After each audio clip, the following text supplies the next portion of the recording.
कहानी के शुरू में हम एक औरत को देखते हैं जिसका नाम एलन था और वो एक छोटी बच्ची के साथ समंदर के किनारे खेल रही थी। जिसके बाद हमें दूसरा सीन दिखाया जाता है। कुछ सिपाही किसी पर गोलियां चला रहे थे। तभी एक जगह पर एलन की आँख खुलती है और जो कुछ उसने समंदर के किनारे देखा ये सिर्फ उसका एक सपना था। उसको एक कमरे में बंद करके रखा गया था। उसको कुछ भी याद नहीं था कि वो कहाँ से आई है और ना ही अपनी जिंदगी के बारे में। पर तभी अचानक से उस कमरे में ऊपर लगे स्पीकर से आवाज आती है कि सामने रखी हुई पेंसिल को तुमने वक्त खत्म होने से पहले उसकी जगह से हिलाना है। और जैसे ही टाइम शुरू होता है सारा कमरा लाल हो जाता है और सामने लगी स्क्रीन पर टाइमर शुरू हो जाता है। एलन किसी तरह अपने आप को टेबल तक लेकर जाती है, उस पर रखी पेंसिल को गिरा देती है, जिसके बाद सब कुछ नॉर्मल हो जाता है। सब ठीक हो गया था। एलन उस रोबोटिक आवाज से पूछती है मैं कहाँ पर हूँ। तभी वहाँ पर बजर बजता है और एलन बेहोश हो जाती है। तभी उसे एक सपना आता है जिसमें वो समंदर के किनारे रेत को देखती है। ये सब देखने के बाद दोबारा से होश में आ जाती है, मगर इस बार उसके हाथ पांव बंधे हुए थे और उसको दोबारा से वही टास्क दिया जाता है कि उसने पेंसिल को हिलाना है। उसको आवाज आती है कि अगर ऐसा तुम नहीं करोगी तो हम तुम्हारी बेटी को मार देंगे। टाइम फिर से शुरू होता है। फिर से लाल रंग की लाइट जलती है, लेकिन अब एलन को याद आ गया था कि समंदर के किनारे खेलती हुई बच्ची उसकी बेटी है। वो पूछती है मेरी बेटी कहाँ पर है, मगर वो आवाज उसको कोई भी जवाब नहीं देती। एलन को वो टास्क पूरा करना था, इसीलिए वो अपने हाथों की बंधी हथकड़ी को अपने जूतों से तोड़ देती है। वो अपने जूतों को पेंसिल पर फेंकती है, जिससे पेंसिल नीचे गिर गई थी और फिर दोबारा से सब कुछ ठीक हो जाता है। एलन फिर से बेहोश हो गई थी। उसको फिर से सपना आता है, मगर इस बार उसको सब कुछ सही दिखाई दे रहा था। उसकी बेटी गाना गा रही थी। वो एलन को भी अपने साथ गाना गाने का कहती है। वो जब उसके साथ गाना गाती है तो गाती हुई सो गई थी, जिसके बाद उसकी आंख इस कमरे में खुली थी जहाँ पर सब कुछ उसके साथ अजीब हो रहा था, मगर इस बार उसके हाथ पांव खुले थे। वो इस कमरे में दरवाजा ढूंढ रही थी, पर यहाँ पर तो ना कोई खिड़की और ना ही कोई दरवाजा था। टेबल पर खाना भी रखा हुआ था जो काफी अजीब था। एलन वो खाना खा लेती है। वो जब प्लेट में अपना अक्स देखती है तो उसको ये सब कुछ काफी अजीब लग रहा था। वो उस आवाज से पूछती है क्या किया है तुमने मेरे साथ और यहाँ पर क्यों रखा है मुझे, मगर उसको कोई जवाब नहीं आता। एलन रोने लगती है और फिर रोते हुए सो जाती है। उसको दोबारा से वही समंदर के किनारे का सपना आता है, लेकिन वो जल्द ही जाग जाती है। उसे फिर से वही आवाज आती है और उसे कहा जाता है कि तुमने दोबारा से पेंसिल को हिलाना है। अगर इस बार तुमने पेंसिल को ना हिलाया तो तुम्हारी बेटी को हम मार देंगे। जिस पर एलन चिल्लाती है और कहती है अगर वाकई तुम्हारे पास मेरी बेटी है तो मुझे इस बात का सबूत दो, मुझे उसकी आवाज सुननी है। तभी वो उसको उसकी बेटी की आवाज सुनवाते हैं, जिसके बाद टाइमर चल पड़ता है। लेकिन इस बार एलन के सामने कांच की दीवार थी। वो इस दीवार को तोड़ने की बहुत कोशिश करती है, पर वो नहीं तोड़ पाती। अब उसको गुस्सा आ रहा था। वो गुस्से से चिल्लाती है और पेंसिल को हिलने का कहती है। पेंसिल भी हिलकर खुद ब खुद नीचे गिर गई थी, जिसके बाद वो दोबारा से बेहोश हो जाती है और फिर से वो सपने में अपनी बेटी को देखती है, जिसके साथ बैठी वो रेत का घर बना रही थी। लेकिन इस बार उसके सर में चोट लगी हुई थी और उसको पीछे से एक आदमी की आवाज भी आती है जो उसका नाम पुकार रहा था। दोबारा से एलन को जब होश आता है तो उसकी आंख उसी कमरे में खुलती है।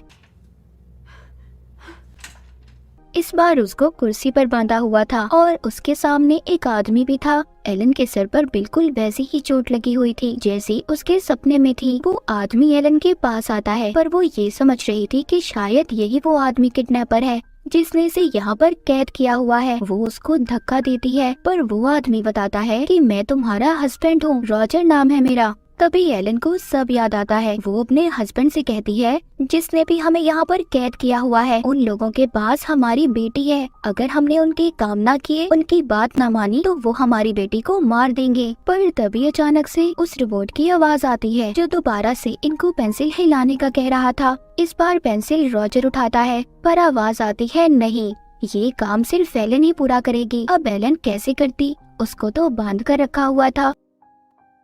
रॉजर पूछता है तुम कैसे करने वाली हो। इस पर एलन कहती है मैं ये काम बहुत बार कर चुकी हूँ। यही काम ये लोग मुझसे बार बार करवा रहे हैं, पर अलग अलग तरीकों से। यही बात करते हुए दोबारा से इनके दरमियान बहस शुरू हो जाती है। तभी एलन बहुत जोर से चिल्लाती है और पेंसिल के 2 टुकड़े हो जाते हैं। ये देखकर तो रॉजर काफी हैरान था और खुद एलन भी। उसके कानों से खून भी आने लगा था। वो जैसे हर बार टास्क पूरा करने के बाद बेहोश हो जाती थी, इस बार भी उसके साथ ऐसा ही होता है।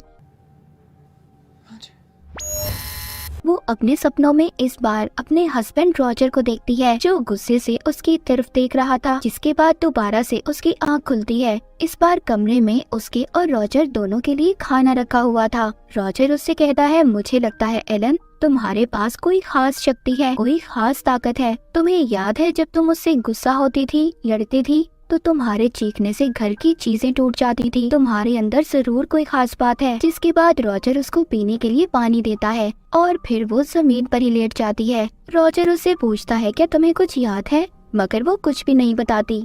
जब वो उसके लिए खाना लाता है तो एलन उस पर चिल्लाती है। उसके हाथ से खाना दूर जाकर गिरता है। रॉजर भी काफी हैरान था। तभी दोबारा से उसकी आंख लग जाती है और वो सपने में देखती है, जिसमें उसकी बेटी उससे कह रही थी, आप बार बार कहाँ पर जाती हैं? वो अपनी बेटी से कहती है, मैं अब कहीं नहीं जाऊंगी, तुम्हारे साथ ही रहूंगी। पर इस बार उसकी बेटी गायब हो जाती है। वो उसको आवाज लगाती है, बुला रही थी, पर वो उसे कहीं नहीं मिलती। जैसे ही उसे होश आता है, इस बार उसको कमरे में कुर्सी से बांधा हुआ था, जो जमीन से जुड़ी हुई थी। यहीं पर रॉजर एलन के सर में लगी हुई चोट को देखता है, जिसे देखकर उसे पता चलता है कि उसके सर में कोई चीज लगी हुई है। तभी आवाज आती है। इस बार उसको नया टास्क दिया जाता है, जिसमें उसने टेबल पर रखी हुई बॉल को बाल्टी के अंदर डालना था, पर टेबल भी जमीन से जुड़ा हुआ था। रॉजर कहता है, देखो तुम्हारे पास ताकत है, उसका इस्तेमाल करो और टेबल को तुम जमीन से अलग कर सकती हो।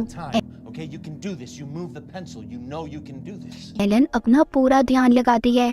वो टेबल को जमीन से अलग कर देती है। रॉजर उसकी तरफ टेबल लाता है और तभी वो बॉल को बाल्टी के अंदर डाल देती है। पर इस बार ये टास्क के काम करने के बाद वो बेहोश नहीं होती। उसको याद आ चुका था कि समंदर के किनारे वो दोनों अपनी बेटी का बर्थडे मनाने गए थे। फिर ये दोनों यहाँ पर एक के बाद एक टास्क पूरा करते जा रहे थे, जो पहले से ज्यादा मुश्किल थे। जैसे इनका एक टास्क ऐसा था कि इन्होंने रेत से किला बनाना था, और ऐसे ही मुश्किल हर काम करने के बाद एलन के कानों से खून भी निकल रहा था। इसी तरह बहुत दिन गुजर गए थे। वो दोनों अजीब सा खाना खाकर जिंदा रह रहे थे। एक दिन एलन को टास्क दिया जाता है कि वो बंदूक के सारे हिस्सों को एक एक करके जोड़े, पर एलन इसको ठीक से नहीं कर पा रही थी। इस बात पर रॉजर उस पर गुस्सा करता है। एलन को भी उस पर गुस्सा आ रहा था और अब गुस्से में वो उस बंदूक को जोड़ लेती है और बेध्यानी में रॉजर पर गोली चला देती है, पर वो गोली लगने से पहले हवा में ही रुक गई थी। तभी सब कुछ ठीक हो जाता है और एलन बेहोश होकर दोबारा से अपने सपने में चली जाती है, जहाँ पर अब उसकी बेटी ने रेत से किला बना दिया था, पर रॉजर ने आकर उसे खराब कर दिया था। कहता है, मुझसे गलती हो गई। तभी एलन जाग जाती है। अब वो दोबारा से उसी कमरे में थी, जहाँ पर बैठकर वो रॉजर के साथ खाना खाती है। एलन रॉजर को बताती है कि मुझे अपनी पुरानी जिंदगी के बारे में कुछ याद नहीं, जिस पर वो बताता है, तुम एक टीचर थी और मैं एक सिंगर, लेकिन हमारी बेटी के पैदा होने के बाद मैंने ये सब कुछ छोड़ दिया था। वो अपनी जिंदगी की हसीन यादों को याद करके मुस्कुराने लगते हैं और एक दूसरे से लड़ाई की माफी भी मांगते हैं। इसी तरह बातें करते करते एलन सो गई थी। इस बार वो सपने में देखती है, उसको रेत में से रॉजर की अंगूठी और अपनी बेटी का जूता मिलता है और यहीं पर उसकी आंख खुल जाती है। इस बार उसके सामने रॉजर को एक कांच की दीवार के पीछे खड़ा किया गया था। उसके अंदर रेत गिर रहा था, पर एलन कुछ नहीं कर पाती। वो अपना ध्यान नहीं लगा पा रही थी। यहीं पर वो अपनी पिछली यादों को भी सोच रही थी, इसीलिए वो इस टास्क को पूरा नहीं कर पाती और देखते ही देखते रॉजर उस रेत में दफन हो जाता है।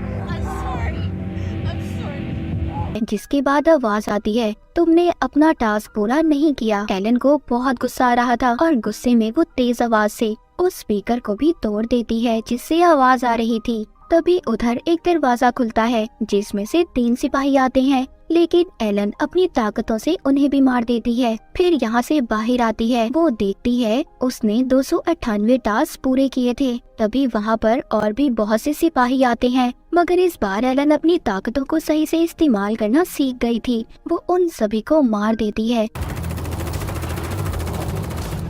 जब वो बाहर आती है तो उसे 3 दरवाजे नजर आते हैं और उधर ही रॉजर भी मिलता है। जब भी उसके पास जाती है तो वो इसको बताता है, तो वो एक दरवाजे की तरफ इशारा भी करता है, कहता है सब मेरी तरह है। जब एलन उस दरवाजे को खोलती है, उसमें से रॉजर जैसा ही हमशक्ल बाहर आता है। तभी उधर और भी सिपाही आ गए थे, वो भी सभी एक ही शक्ल के थे। एलन उन्हें भी मार देती है और फिर एक कमरे में जाती है जहाँ पर उसे रोबोट की आवाज आ रही थी कि तुम्हारी बेटी मर चुकी है। ये सुनकर एलन अपने कंट्रोल से बाहर हो जाती है और जोर से चिल्लाती है। वो लोग जिन्होंने इसे कैद किया हुआ था इसके पीछे लगी डिवाइस को बंद कर देते हैं जो यादें मिटाया करती थी। मतलब ये था कि उसके सर के पीछे जो चोट लगी हुई थी वो दरअसल एक डिवाइस थी जो उसके दिमाग में फिट की गई थी। यहाँ पर एलन को सब याद आता है कि उनकी बेटी का बर्थडे था। वो सभी मिलकर समंदर के किनारे घूमने गए थे, लेकिन इसी बीच रॉजर की उसके साथ लड़ाई हो गई और गुस्से में रॉजर ने उस पर हाथ उठाया था, जिस वजह से वो गुस्से से चिल्लाई और उसके इतने जोर से चिल्लाने की वजह से